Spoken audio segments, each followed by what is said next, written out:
Hello. Hello. Good afternoon. Welcome to this edition of EventWell Talks on building resilient teams in changing times. I'll just run through a few housekeeping items as Colin joins us up on our digital stage. If you're having any issues today, please use the chat function and I'll try my best to assist you. If you have a question you would like to ask Colin, then please use the Q&A. If there's a question that somebody has already asked and you like the sound of it, then give it a click and it will push that question up to the top of the pile. We'll then go through the questions in most popular order during the Q&A session, which will start at 4:30. The session will wrap up at 5 p.m. and then we'll have some more networking until 5:30 p.m. should you wish to stay behind and chat some more. So Colin is with us now. Welcome, Colin. Thank you. Good afternoon. Good afternoon. I'm delighted that Colin has joined us today. We've known each other for 2-3 years now. Yep. Colin very kindly was on a panel for an EventWell session back in the early days, so back in 2017 at the start. And he's very kindly back with us here today. So huge thanks again, Colin, for your time. And Colin is founder and director of a consultancy called Changecraft. It's a business that helps businesses understand how to unlock the potential of their human capital and teams, with a strong belief that workplaces should be more human. So today I'll be covering how building resilient teams are both functional and accountable, and will allow businesses to survive and thrive amidst the post-COVID-19 entropy. So without further ado, I'm going to hand you over to Colin. The stage is now yours, Colin. Thank you very much. For the purpose of today, I'm going to do a little bit of a presentation to begin with, rather than just go into the Q&As. And this is really just about setting a scene and to give you some thoughts that are in my mind. And what I'm hoping is this will generate a discussion at the end. I have only got about 25 minutes worth of slides and content here. And think of it as just a series of ideas that I'm throwing out to you to think on, dwell on, ask questions on. You're not going to get straight to the answers from what I'm telling you, and that's what I'm saying. I want to know which of these items intrigues you most and you'd like to explore a little bit more. So for me, this started 7 years ago when I joined what could best be described as a dysfunctional team. It went on to become Habits at Work, which was my former employer. But when I started, pretty much a novice as far as behavioral psychology was concerned, we set about creating a team that was not dysfunctional, that was functional, was accountable, and ultimately resilient to the changes that we were about to throw at it. We had very diverse individuals. We had the quietest, shyest, shrinking violet of an actuarial student. We had the bold, brassy leader who would dominate absolutely everything. And we had the thinkers. We had the creative types who would burst into tears at every opportunity. Truly diverse team. And we went on a journey. And what I want to share with you today are bits and pieces from that journey, the things that we have learned because we're applying them in business, but because we learned them as a team as well. And they helped create what I think is one of the most resilient teams I've ever worked for. It's so resilient, it's even survived its breakup.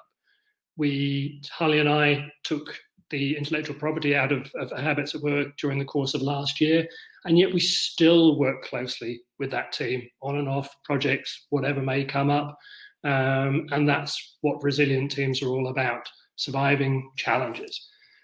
So I want to get us onto the same page to begin with, because I think many of you joining today's meeting might be coming at it from the perspective that resilience is about solving for mental health challenges in some way. And yes, that is critical. It's vital. It's really important, but it's not the whole story. When you create a truly resilient team, one that can survive these challenges, you get upsides as well. You get positive aspects. You get higher levels of performance. And I want to keep that optimistic side, the positive side of the conversation going, while we are also talking about the benefits from the removal of stress and anxiety and the consequences of those things in a workplace.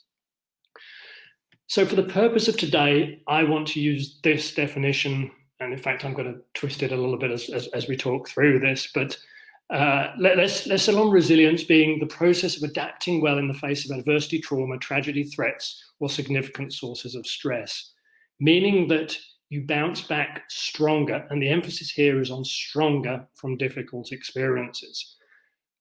My personal favorite analogy or metaphor for this actually comes from a song, and it's a song that I used to hear when I was in South Africa. South Africa's really passionate about rugby.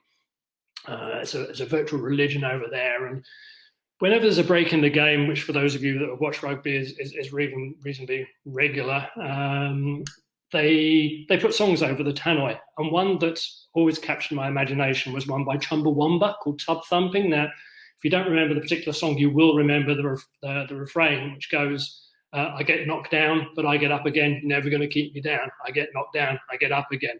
That for me is all about resilience, about grit, about no matter what happens to me, staying on track and moving forward and trying to learn from the experience. Now, for many people, awareness of their own resilience comes from negative experiences, challenges that they face in their lives. And in fact, many of the people that you will see talking on stages or writing books will tell you a story which involves some horrible form of adversity or trauma or tragedy. One that sprung to mind for me as I was just preparing for this presentation was Mo Gaudat, who was a senior exec at Google. And he wrote a book called Soul for Happy, which, if you've not read, is really worthwhile as a read. And Soul for Happy tells the story, or his journey, in fact, from the death of his son, age 21, on an operating table in a totally preventable accident in the operating theatre, and how he came to terms with that and, in fact, twisted it on its head and used it as a generation of a positive experience in his life. And it taught him how to be happy in the face of adversity. And this resilience concept is very much the same. Having said that, resilience is actually a very ordinary thing. It's something that any of us can learn, and it doesn't have to be attached to a negative experience. It's within all of us. We can pull it through any time. It's just about the actions and the conversations and the way in which we think. And it's about knowing what those things are and calling on them at the right time to help us on our track. And I'm talking about this very much as individuals. I'll come on to companies and teams in a moment. Before I do that, I want to reiterate this stronger element. And there's a phrase that I haven't used, but I think is important to bubble up, which is the concept of anti-fragile. It was a term that was coined by Nassim Taleb. And Nassim described anti-fragile it's the beyond the resilience or the robustness. It's the resilient, he says, resists shocks and stays the same, whereas the anti-fragile gets better. And as we lift ourselves out of COVID and start returning to whatever the new normal might be, if you can have a mindset that's going to serve you well, I think that's pretty much it. Go back to the world of work, talking to your teams and as the concept of anti-fragile in your mind, getting better as a consequence of the experiences that you've had and you learn. So from a company's perspective, what does this mean? This means that at the end of COVID, which is on the back of Brexit, and Brexit's going to come back again, you're resilient to those circumstances. You can bounce back from the challenges that throws at you and move forward in a positive way. But of course, today is not about companies, it's not about individuals, it's about teams. So let's just set the context for teams and then drill into it. So for a team, this is smaller context. You're talking about a group of 5 to 10, maybe a little bit larger, 20 odd people. You have a team leader. A resilient team is a team that when faced with a challenge. And let's just stick to normal business challenges. You are trying to run an event and a supplier fails to deliver the audio-visual technology that you need at the time that you need it, or somebody hasn't set up the room for the day and it's not as it should be when you arrive in the morning. The resilient teams are the ones that embrace that and figure out what to do, and when they come out of that process of what happened to us, they're stronger at the end. So I get very frustrated when I go into talks and listen to others speak, and I hear a lot of, oh, you should do this and you should do that and you should do the other, but nobody tells you how to do things. And I'm really passionate about knowing, how do I actually do this in practice? It's all well, Colin, all saying these wonderful things about resilience, but how do we do it? So this second part of the presentation is really just to help you understand how we went about, how you can go about building resilience in your team. I stress, I'm going to throw a lot of ideas at you. I'm not going to go deep. I'm going to stay quiet at the helicopter view, and I'm going to ask you to please just say, I'd like to go deeper in this one or this one or this one, and explore them in a little bit more if they pique your interest. First of all, let's start with an overview of responsibilities. At the top, there's the executive leadership. If they are not the embodiment of the change that you're trying to, and perhaps I just say I'm addressing creating resilient teams as a change you're going to make. If you've already got a resilient team, then why are you listening to me? You've got a resilient team, move forward. So if you're going to make a change, the executive leadership must embody that. They must be passionately engaged in the change, so that when people talk to them about, oh, I know your team's building and they're trying to create this resilient framework, that they're clearly attached to it. Visibly, demonstrably, they will talk about it openly and proudly. Managers and team leaders are the pivot. You can get away with a slightly muted response from the leadership, but if the managers and team leaders are not committed and do not own the process, it ain't going to happen. It is going to fail. And that's where many change processes fail, incidentally, which is a whole other subject. They are the hub. They are the ones that are responsible for communicating the change. So they must understand it, they must own it, and they must push it forward. Employees need to be empowered. They're kind of the recipients in some ways, but if you do it right, they're also the drivers. So they've got to be empowered to create this change. They have to be able to see the vision, understand what it is, and be contributors to the process that gets it there. They also need to understand how their behavior affects success. So it's the responsibility of the leaders, and more particularly the team leader and the manager, to, one, help them see the vision, understand the purpose for what is trying to be achieved. But secondly, they need to be given permission, explicit permission, clear, you are allowed to do this. I know it's different to the way in which we've done things in the past, but you are now allowed to behave like this. This is normal, and by the way, I will now mirror that to you. So empower them to engage in what you're trying to create. The teams themselves need to be functional and accountable. There are lots of nuances to that, and I'm going to pick up on some of those threads in what I'm about to say, and they become resilient as a group, and so that as challenges are thrown to them by the business, by the leadership, that they can handle those. And that, of course, is what we're focusing on today. Most importantly, and again, I wish I had a whole hour to go through this particular aspect, the cultural conditions of the company need to evolve in order to support the change. If you go ahead and say, we're going to create resilient teams, and then set up a framework which looks exactly the same as the one that didn't support resilient teams, guess what, folks? Sooner or later, that's going to fail, no matter how hard people try. So the influences, the context in which we live our lives are very important. So whether that's the physical environment, whether it's the virtual environment, the systems and so on, thinking about how those are working on the individual at work and knowing how to make changes there is going to be important to the success of the change that we're trying to achieve. In order for change to take place, and this is one of the key aspects of the research that we've done over the course of the last 10 or more years into change, is that change takes place reliably when the influences or the forces that are acting on an individual change. And there are 4 forces that we need to think about in order to create the change. First is that it needs to be an increase in the level of ability, capability. And this is measured not just by the competence element, the ability side of things, but also the confidence. People need the confidence to move forward into the new way of being, the new way of behaving. So not only are they able to do it, if they don't have the belief that they can enter into it, it won't happen. And the second part on the positive side of this equation is motivation.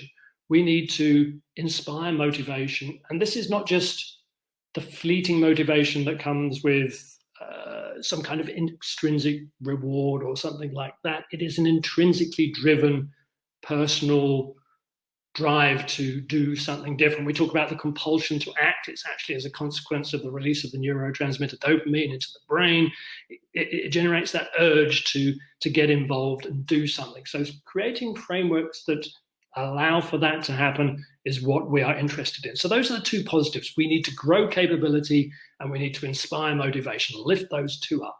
On the other side of the equation, there are 2 things that we need to reduce. The first is barriers. People often get stuck during a change process because they get stuck, they bump into something and they don't know how to get around it. So we need to have the power to overcome barriers. We need to be able to get around the challenges that are faced. The most common one that we hear about is I don't have enough time. That, of course, is not a physical construct. That's a mental construct. But it's just as effective as a barrier to anybody engaging in a program. So take a think about what might be in the way of people moving forward as you're trying to create these resilient teams. And then finally, my personal favorite, because I knew nothing about it when I started this journey, was the concept of temptations. And to illustrate this one, I like to talk about, think of yourself in a boxing ring with elastic bands are tied to the 4 corner posts. And you are where you are, behaving as you are doing at the moment because you're in this kind of equilibrium. All the elastic bands are in an equilibrium, pulling with exactly the same force. When you start doing something different, so when you start executing behaviors that result in the individuals doing something differently, you're moving that equilibrium. You're moving the person into a new place of being, a new place of acting. And what happens when you do that? The tension on 1 or 2 of the elastic bands increases and tries to pull you back to where you were. Why is that? Because there were good reasons you were where you were. You were there because the forces that are acting on you encourage you to be there. So you've got to change those influences around you as you move in order to keep yourself in that new area of being. So instead of just making a change, as often happens in a relatively short way, celebrating it, and then a year later you find you're back where you were to begin with, what you want to do is actually create a level of permanence, and you need to solve for temptations. So that's the formula: increase capability and motivation, reduce barriers and temptations. That's the formula for changeability. The more you increase that formula, the more that your team will be able to change and, incidentally, be resilient to change, which is what we're trying to create. Okay, I'm now going to go through each of those 4 powers and give you some tools and techniques to use to create those particular powers. I'm just giving you samples, but there's more than enough here to generate a conversation. So please type in those questions as I'm going through this bit if you've got any. So first of all, is the responsibility falls, as I said, significantly on the leader. If the leader can adopt what is called a self-other focus, and that means that they are able to put themselves both in the shoes, they're always in their own shoes, but also put themselves in the shoes of the person who is speaking, raising an issue, raising a challenge, having a conversation with, and balance their perspective. Being able to flick between both sides is a very powerful way to be able to lead. It will, as you can hear in terms of the way in which that movement takes place, it helps diffuse tension and friction because a level of empathy immediately arises as the individual who is having the conversation with the leader recognizes that the leader understands and is listening. Listening is a huge part of this. It helps, obviously, therefore, resolve conflict. And I stress the word resolve. This is The leader's job is not to avoid conflict, it's to embrace it, to understand the perspectives, to bring them into the team environment, to allow them to be discussed and move forward. And we'll talk about dealing with real issues in a little bit more detail. This one might sound a little bit strange, but they over-communicate. And that sounds like it might be a bad thing. During a process of change, it is not. People do not hear you the first time you say something. I used to really struggle with a pride that was attached to the fact that I've said something, therefore everybody should know that it is there and it's true, and I expect everybody to follow that. People don't hear you on the first time. They don't even hear you on the second time. Unless you say it a third time, the chances are that people will think, oh, that's just a fleeting set of words coming out the leader's mouth, and they're not really committed to it. Saying it 3 times, reinforcing it in meetings and casual conversations is very much part and parcel of what the leader needs to do in order to create effective change. Giving and receiving feedback is now a long, in fact, it's probably a day-long learning process in itself. So I'm going to cover it very, very briefly. But for instance, at Habits at Work, we developed our unique feedback model, which was one that ran along the lines of you found a partner for feedback, and they would be with you or observe you in a meeting or a circumstance. So I could have, with Helen today, asked her to give me feedback on what I've done today, but I haven't done that. But the way it would work is that I would ask Helen to tell me after the presentation one thing that she thinks I did well, and one thing she thinks that I could do differently. And as part of that feedback process, I would also tell her, before she told me, one thing that I felt that I did well and one thing that I felt that I could do differently. We're all capable of evaluating ourselves, and it's great to get that independent coach perspective on what we've done. So leaders using this technique both on their teams and on themselves, asking members of their team to review their own performance, is a very powerful way to create an effective team environment.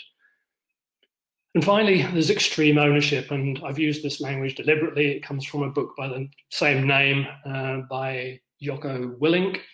Jocko Willink was a US Navy SEAL, and he talked about how leaders in the theatre of war perform effectively, not just at the top, but throughout the team. Every single member of his team takes takes ownership, and the leader takes extreme ownership. It's their ultimate responsibility for what goes on, while fully empowering all the rest of the team members to take ownership for what they do.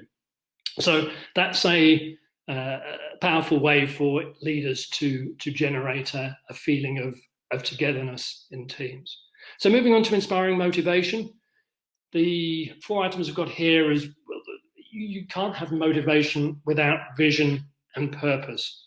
Unless you as the team leader sit down and talk about where you want the team to go, what you want them to achieve, do so with passion and attachment, and see if you can get the team to feel the same way. Explain to them what the purpose is, and as I've said before about over-communicating, tell them again, tell them again, tell them again. That ties in very closely with the principle of autonomy and trust in terms of inspiring motivation.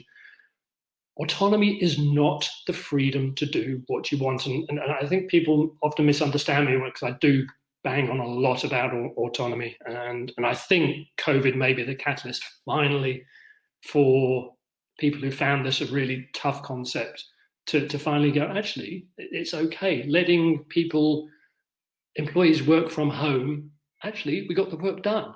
And maybe there were some benefits from that. Autonomy is not about freedom to do what you want, it's how you're doing it. The vision, the purpose of the team, the goals that have to be achieved by the team are not changing. They can't go off and randomly do something completely different, which is not aligned to that vision, but how they help the team to get there, giving them the freedom to choose the way in which they contribute most effectively to the team is extremely powerful. And that's all underpinned by trust. It's completely interactive, as I hope it's clear to see. If you're demonstrating trust in the individual, they'll demonstrate trust in you, and it's a very powerful way to create resilience in a team environment. Then there's integrity. It's a word that's misused quite often, but this, for me, is about doing what you say you're going to do when you say you're going to do it. At a team level, this means that you should never, ever miss a deadline, for instance. That's one example of true commitment to integrity. How that occurs in practice is a whole conversation about conversations, but if you feel that you're going to struggle to get to a point of integrity, to the point of delivery, and break that integrity, then you need to go and renegotiate the terms of whatever your promise is to whoever the recipient is in order to maintain your good faith and integrity. So from a team point of view, making sure that the team collectively achieves its goals is a critical part of the whole. Finally, there's team metrics, and everybody will go, well, yeah, of course. But this is not just measuring in arrears what has happened. Where possible, this is live as it happens, teamed together, full visibility of everything, not just the good, not just the bad, not just the highlights, everything that's going on in the team, everything that everybody is up to, bringing that into a form of technology that you can sit down and review at regular team meetings, typically weekly, and explore how the team is performing and quickly nip in the bud things that may be going wrong. Third item, overcoming barriers. How do we build to ensure that we can get around those challenges that we face? A big one, although it probably stretches across other areas, is around equal contribution. And I know many people in traditional hierarchical working environments found this one extremely difficult. I've worked in many organizations where this is just, it's countercultural and a virtual impossibility. But the way this works is that the contribution of the graduate that joined you 2 months ago should be heard equally to the 20-year veteran with grey hairs like me, and COVID haircuts as well, should be able to be heard in exactly the same way. Why? Because the novel ideas, the innocent contribution of somebody that's intelligent and come off the graduate pipeline may just hold something novel and new and different that the 20-year veteran would just never have thought of because they have a particular way of thinking about things. That's not to devalue that person's contribution, quite the contrary, but it's to equalize it in a way that probably most teams, and certainly my team at Habits of Work, did not work. Andrew was very much the boss and the leader, and the rest of us, it was pyramidical in its nature. We changed that. Shared fate is an important concept that is quite difficult to get your mind around, but it's the idea that whatever happens to the team also happens to its constituent members all the way through, so that newly started graduate should experience the slings and throws of the successes and failures of the team from the moment they join. So quite often teams are structured in a way that the leader sort of buffers that and takes all the reward and the glory when things go well, and maybe takes some of the blame when things don't. This is about the whole team sharing in that experience, and it could be financial in nature, it could be reward related, but it could also be emotional. The leaders sometimes hold back on those, things have not gone well. Sharing that feeling, sitting down with the team, explaining what's gone wrong, why they're feeling uncomfortable, in pain, challenged, is a huge way to bring the team together. The team goes down together, the team comes up together, and that is a resilient team. Commitment to the cause, commitment to the vision, commitment to being in the team, commitment to success, overt, underlying, and I'll talk about some other aspects of it, but your dedication to what the team is trying to achieve, each individual members should be without question. And then finally is the decision matrix, which is a proper delegation framework, which says that you can, if you are X person at X level or X person in a team, you have authority to take decisions on this without referring to the leader. This means that classic structure of everything needs to go through the leader, every decision needs to be made by the leader, it has to happen, that gets removed. And when the leader does not like the decision that has been taken, They are just a member of the team in that decision-making process, and they may offer an opinion on it, but they have no right to criticize. So it's a formal framework. It should be written down. It should be very clear to everybody and accessible at all points in time. And then finally, from a resist temptations point of view, please get those questions in. The big one on the resist temptation side is about real issues. And I've bubbled this up in a couple of the aspects that I've talked about already. Every team will have issues. Every team will encounter problems, whether it's personality related, whether it's to do with the performance of the team, whether it's uncertainty, a lack of information. There are whole varieties of reasons why issues bubble up, and they're all completely legitimate. The difference is they need to be shared. Quite often, if we go to the bottom right-hand corner, what happens is we get pairing taking place.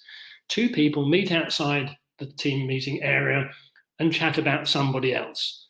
So person A and person B meet and they talk about person C. That is pairing. That kills teams' resilience dead. And if you take nothing else from this presentation, the ability to address real issues in a face-to-face way, which means that if person A has an issue with person C, person A talks to person C about it. Yes, that takes skill, it takes practice, and it also takes an environment where that is demonstrably done. So the leader will have to lead on having those tough conversations. The best way real issues are dealt with are that they are raised in the group forum. So that if you've got a team of, as we had, let me think about my team, we had a team of 7, and I had an issue with what Bree was doing, who is our creative genius. We would sit down and I would say, this is the issue, this is the problem that I have, and invite the discussion. The team would sit down and discuss that issue. Either tell me that I was smoking my socks, or, okay, well, that's possible. Bree, tell us what you think. Tell you why Colin might have that perception. And it would be discussed in open forum. Critically, we would get to a decision. Not always in the first round of discussions. Quite often we had to go away, think about it, and come back. But it would be raised as an issue. It would be discussed. Well, first of all, it would then be prioritized. It would then be discussed. And then it would be resolved at some stage, perhaps not in the first round of discussion. And you have a record of it. So we actually had a spreadsheet with all the issues we've raised. Why? Because we don't want to come back to those issues again at some stage in the future. That's covered pairing and real issues. Vision is just a reinforcement of the fact that if you want to stay in that space in the boxing ring, you have to know why you're there. You have to have a clear vision of what you're trying to achieve. That's got to be on walls. It's got to be talked about at the beginning of team meetings. It's got to be explored at all points in time. And this also speaks to the concept of processes. You have processes underpinning what you're doing, systems that are working to drive you into that new position, so that the elastic band that you're trying to pull you back is actually stretched and made a little bit more comfortable where you are. It becomes more natural to be where you are. Okay, I have probably, knowing me, I've overrun horribly. Helen, if I have, apologies for that. But I'd love to get into a discussion with people about any questions that they have. There we go. Thank you, Colin. Amazing session. Absolutely fantastic. As usual, I have to say, thank you so much. The framework is brilliant. I love it. It's so simple. Grow capability, inspire motivation, reduce barriers, resist temptations. It's a very simple framework that people can very, very easily adopt. And I particularly liked the bit you said about people don't hear you the first time. This is probably something I struggle with as a manager. We have foolish pride over this one. We think because whatever reason, we've said something, therefore, of course they've heard it, and they have, but they've forgotten it within a few hours or weeks or whatever it may be. Yeah.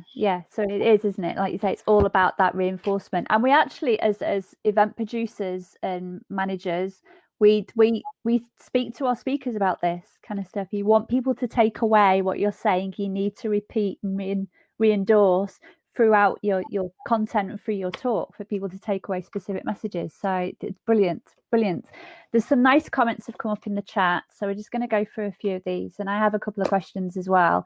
So Claire said, what are the best and most effective ways to over communicate to a team? I.e., is face-to-face the best method, or what are your thoughts on that, Colin? Yes, and of course you have situations like we have at the moment where it's not always easy to do face-to-face. The most important thing for me about communicating to create resilience is inclusivity, and that was coming out at the end there in terms of the concepts of pairing and so on. So most of the important subjects should ultimately end up in that team meeting. There should be a discussion which is taking place there. So yes, ideally, but reality is what reality is, particularly right now. So we should allow for different methodologies. There's a second twist on the communication thing, which I think is really important, which is it's two-way. I think particularly now, there's a fear or a concern amongst managers and leaders who are bringing teams back together and perhaps in the physical workplace for the first time, or starting to get together, coming off furlough, that there's a desire to communicate out. And what I would encourage is the communication in. Ask questions, just keep asking questions of people. How are they feeling? What is worrying them? Mm-hmm. What would they like to see when they get back? What would success look like for them coming back? What would be the best possible return? What have they learned during this COVID experience? What would they like to share with the team? Questions are so much more powerful than statements. They will, if you dress them up correctly, and there's the whole power of positive psychology here, which you can deploy. Asking positive questions itself creates a positive thinking process that individuals will then engage in. So when they're coming back into the workplace, they're already starting to think that way. So asking positive questions as you enter back into the workplace, I think is powerful. But yeah, Claire, I don't know if that's answer your question, but hopefully it gives you a few ideas. Definitely. I think, yes. Yeah, Claire's always said pairing is an interesting subject. Would like to delve deeper. Right, yeah. That's to create a truly resilient team. I think in the practical training that we've done with most teams that think they are functioning at a reasonably high level, in fact, I actually find it more in the higher power, the professional teams particularly, there's a huge tendency for people to step outside the room and say something different to what they say in the room. And true resilience, true accountable team methodology means that pairing just can't happen. It's a knife in the heart of being an effective group.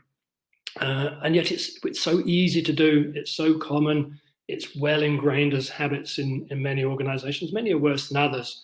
There's one a group we're working with at the moment. It's a firm of consultants that are in a transition period into a new strategy. And there is one person in the group who is particularly bad on this subject. They will not say in the room what they think. They're playing a very political game. And this has had to be brought up and explained to them, only for them to explain that this was a behavior that they saw in their leader quite often. And the leader had to swallow deep, think carefully and go, actually, yes. And to his credit, he was humble and accepting, and he'd taken on board all that we'd tried to teach him, and said, it stops, and it stops here. And if you ever catch me doing this as a recipient of or whatever, then you need to call me out on this and make sure that it doesn't happen. And I've thrown out a huge number of ideas there. You're not going to grab them all. You can't implement them all at once. Don't try. I just throw them out as more of a shopping list for things that pique your interest that you can try to go to work on to start this process, because it's a journey. It's going to take a while. Whatever you may be in a highly functioning team at the moment, and you may be able to just take one or two extra steps. You may be in a dysfunctional team where just doing one or two of these things would be really challenging right now, and it's finding the right space. So pairing is one to watch out for. I was guilty of it, hugely guilty of it. I found it very, very hard to stop. And It's particularly in an environment where you've got a very strong leader who doesn't always listen as much as you'd like. And then you step outside the room and you want to talk to people about how you haven't managed to get your message across to the leader. No, don't do that. No. And they should say, no, get back in the room and go and talk to the leader and tell them what you think. So it's difficult, but it is a very interesting subject and really worth working on. It was hugely powerful for us.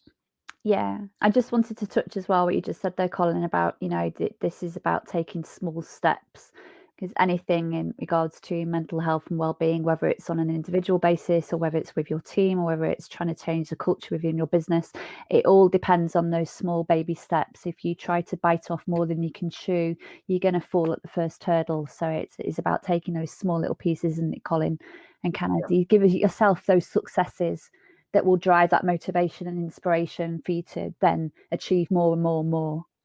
Yeah, you can create a lot of stress for people by doing too much something too soon, well intentioned wrong. And that's what I'm saying. Take this from where you are. Don't try for perfection if you're in a dysfunctional team. That's just not sensible. But you can set the vision. You can say, I'd like to get us here. This is what I'm aiming for. This is what it looks like. Be emotional, be attached to it, but just make it clear that we're a long way from here. In the science of change, we talk about small steps. It's if you try and achieve something too big, too quickly, and fail, confidence collapses. And you remember in the formula there about capability, the importance of confidence. If you go for the big jump and fail and try again and fail, confidence is gone, and people say, "Oh, that doesn't work. That methodology is never going to work."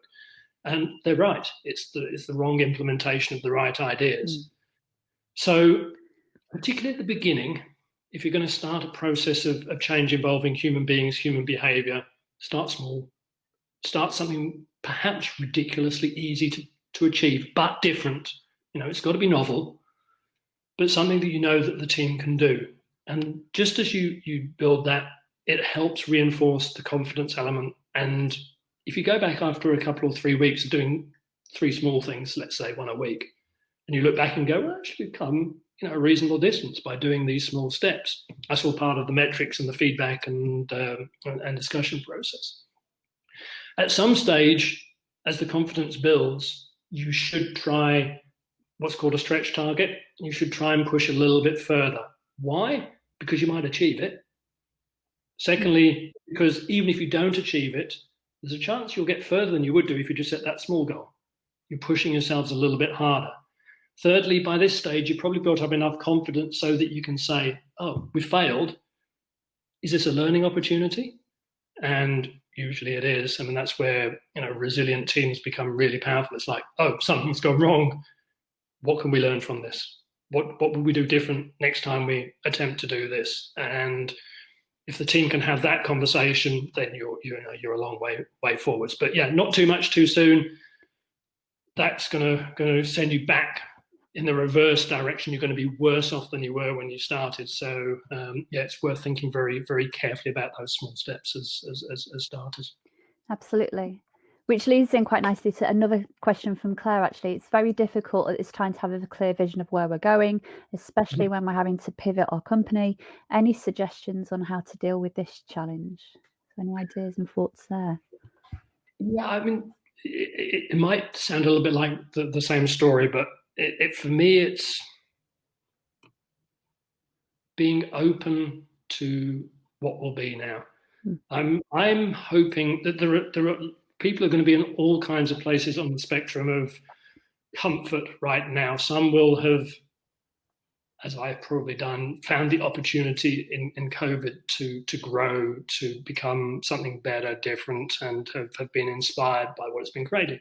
Others will have felt detached, unable to communicate, cut off, and shrink within themselves, and need to be opened up very gently on the way back. So there's a couple of things that I think are really important. One is that things will not be the same again. Even would you want them to be the same again? I think that's the first question you've got to ask yourself. Isn't there something that could be better? Two is to try and be open to what will be. There's things that you should be afraid of and the things that you shouldn't be afraid of. And we're more afraid of the things that we shouldn't be afraid of. So creating that, and I'm thinking from the individual's perspective as they come back to work, from the leader's perspective, creating a safe space for people to land is the most important thing I think you can do for your team or your business, is that messages about, it's okay, I'm listening, tell me what you need to tell me. If you can, talk about feelings. We men are still struggle with this. I've come quite a long way and I still find it quite a challenge. Getting the feelings out will be a huge step forward. Listen, be a leader whose ears are wide open, and if you can park the ego for the moment, just the answers, if you think you've got the answers, you're probably wrong. Just step back from that whole thought and say, okay, let's just see how things reassemble. Attach a vision to how you might like things to be. Set a view. Talk about it optimistically. Be open to the ways that you might get there. You might have your own views. You will have your own views because you will. But accept that others have got views as well, and they might show you a different path that might get you there more quickly. It might be more fun. It might just be better in some sense. So, some thoughts. I mean, there's a lot going on at the moment, and it's just, I think, yeah, for leaders just to be there for the people. I mean, somebody's got to be there for the leaders too, remember? And that's, if you're worried about that, then speak to people who are in the same situation if you can. Get in contact with either professional help or speak to people who are doing what they're just sharing right now is hugely important, because that's what's being cut down, and you don't have those conversations taking place in the pub or over a meal or in the normal context of the work environment. So just try and connect to as many people as you can if you're a leader who's feeling a little bit uncertain at this point in time. Yeah, and it's true as well, Colin, as well, that as leaders, those feelings of uncertainty that you are, because we're all going through this, aren't we, at the moment? We've all got our own individual struggles. It's a good idea as leaders to share your own struggles, show that authenticity of yourself, and that this isn't a walk in the park for you either. You share that, people can relate to you. That's showing the human side. I really like that you said, and I really like that, creating a safe place for people to land. That's such a great quote. It is brilliant.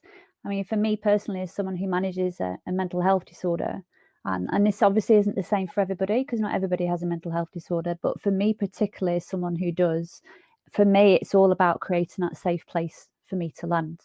I need to know that when I go to work, I feel safe. I need to know that when I go to work, I'm going to be looked after. And I need to know that when I go to work, the culture within that workplace is not going to create stigma for me that's going to prevent me bringing my whole self to work. And that, a lot of the time, not just for someone with bipolar, but that's a secret, I say, for everybody. We all want to go to work. We want to get up in the morning and we want to go to work because we need that purpose in our lives. We need a reason to get out of bed in the morning. So, and that's everybody wants to go to work, and it's about creating those happy, safe environments, isn't it, Colin, that people feel safe. You're touching on the whole concept of authenticity in the workplace, which I realize as I have been on this journey, and particularly, and I owe a huge vote of thanks to the guys at Habits at Work, because when I started there, we went through a process together as we started building our team, which revealed some things about my character that I hadn't been in touch with, and being authentic in the workplace was one thing I was not capable of. I was one thing outside the workplace and another thing within it, and sooner or later, that's going to build up a pressure cooker of stress in your life, and if you don't let go of that, there's going to be problems. And I experienced, I didn't experience in any significant sense, because, as I say, fortunately my team spotted it, told me about it, and helped me learn through the process. So being safe is the same as being allowed to be authentic, to bring your emotions, your feelings into that. For the leader to demonstrate that is a very powerful thing. It's also quite advanced, and not something you leap into in a dysfunctional team. That could well backfire. But that's, set it as your vision, set it as your personal growth target, and there's definitely opportunity there. Yeah, which brings it quite nicely into the question that I actually had, which was, we're talking about teams, we're talking about building resilient teams. So how can we as colleagues and co-workers help and support those colleagues and co-workers who are displaying those signs of struggle, despondency? How can we get them to, as a colleague, to move into a more optimistic kind of view and way of thinking? Yeah. The first thing I would say is really encourage people not to try and fix. It's not our responsibility to solve. It's for them. So what can you do? I mean, you see, this is exactly how I would have got it so wrong in the past. So this is around creating a listening environment. Those people have real important fears that need to be aired and explored, and for them to come to conclusions about those fears and concerns. So I am no psychologist, and I'm certainly no psychotherapist. So let's put that element to one side. But from a work perspective, creating that context for them to come in and talk about how they're feeling is a huge step forward, and making sure that there are no consequences, except positive ones, from that reveal is vital. So there's a natural tendency, one, to try and help or fix, and natural tendency to respond. And I would say, don't do that. Bring them, if you notice, and you kind of set it up in the question that somebody has noticed. If you do notice, then say that you've noticed, sit and listen. Ask them some open questions, ask them some positive questions, talk about positive visions that you have, and where you would like things to go. Talk about them positively, see their contribution, and then ask them to talk about how they're feeling and see where you get. I think if you can be ears for people who are struggling right now, then that's a huge burden on your shoulders. It takes training to do that, but as a leader, that is, I think, part of creating that resilient team, creating that happier working environment is quite an important part of that total experience. So it's good learning. So yeah, that would be my thoughts, particularly from a work point of view. As I say, there are other more serious forms of help that if that individual is really struggling, then helping them with whatever is available in the organisation to give them the support that they need. Make sure that you're very aware of all the possible avenues of assistance that are available, so that if your open manager conversation doesn't really help them, then you can point them in the right direction. But beyond that, as I say, it's being a friend to them. What a lovely thought to leave on. Oh, brilliant thought, Colin, to bring it to a close. So how can people find out more about Changecraft? Our website is changecraft.consulting. It just takes you through there all the services that we offer, from workshops through assessments and training courses that we provide. So anybody that's been found this challenging, or there's lots of areas that I've covered very lightly. If you want to find out a little bit more, just contact me through the website or email me at colin@changecraft.consulting. Thank you very much. You're welcome. Fantastic. Thank you so much, Colin.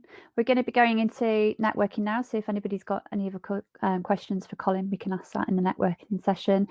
Huge thank you to Colin. Thank you for joining us. And that brings this edition of EventWell Talks to a close. And thanks to everyone for joining us today. Thank you very much.